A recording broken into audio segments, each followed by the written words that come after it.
Hi, sweet friends. This is Jenny Foster, just dropping a quick line this afternoon from Houston, Texas, to thank you again for your support of my book that is coming out officially on November 11th. It is available for pre-sale, and the amount of support I have received from all of you is honestly overwhelming.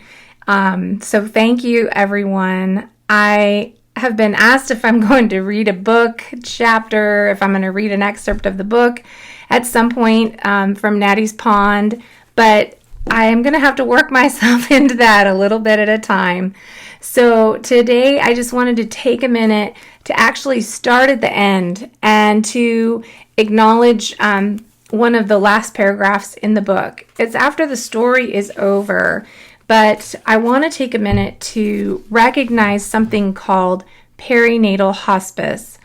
I'm sure most of us are familiar with hospice and the unbelievably compassionate care that they provide to people in the last days and months of their life, and the support they provide families.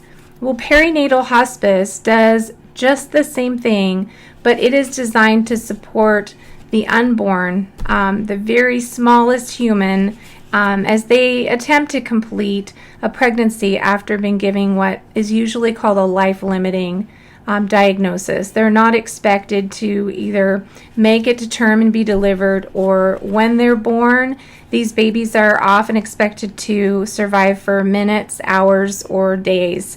Every situation is, of course, completely unique. But I put a paragraph in the back of the book to specifically recognize these dear people. If I had known, and many others had known, about perinatal hospice when we were facing adverse diagnoses in our pregnancies, I really think that we could have some different outcomes. And I believe that I might have had a different outcome. But that was really not out there in the general public, perinatal hospice. Back in the year 2000 in Seattle at the time, no one presented any information to us about that. So that has to stop, and we have to all start sharing about some of these fantastic resources that are available to support families in the most devastating time of their life, finding out that their baby is going to be facing a very limited life, short life, a whole host of issues. So I just thought it would be easier for me to read the quick paragraph, and that will be all I have to share with you today. The back of the book, it's called In Recognition of Perinatal Hospice. There is a tremendous organization and ministry called Isaiah's Promise that reaches out to parents facing a life-limiting prenatal diagnosis. These families are counseled and wrapped in love, compassion, support, and tangible gifts to help them see these heartbreaking pregnancies through to completion. Connections and friendships are made, and the organization supports the family through the delivery and grief process. While I wish I had known then about organizations like Isaiah's Promise that exist today, the best thing I can do is to honor their work by passing along the information. Isaiah's Promise and other groups are humbly serving as the very hands and feet of Jesus for countless grieving families.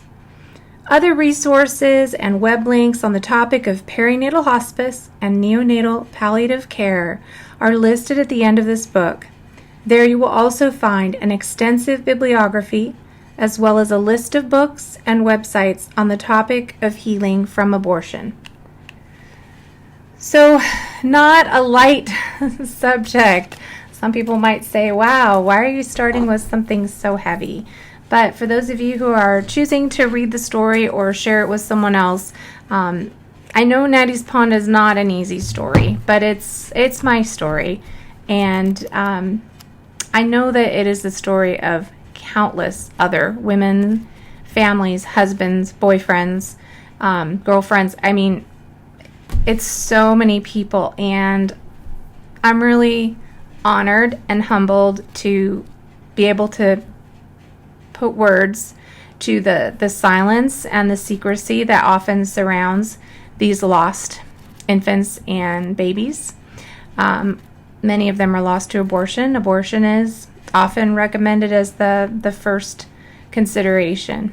So thank you for this today. Tuck this away in your pocket, and I hope that now, if you're more familiar with perinatal hospice, you will be able to recommend that or share that resource in your community with someone you might learn in your church or your hometown, maybe facing this type of situation.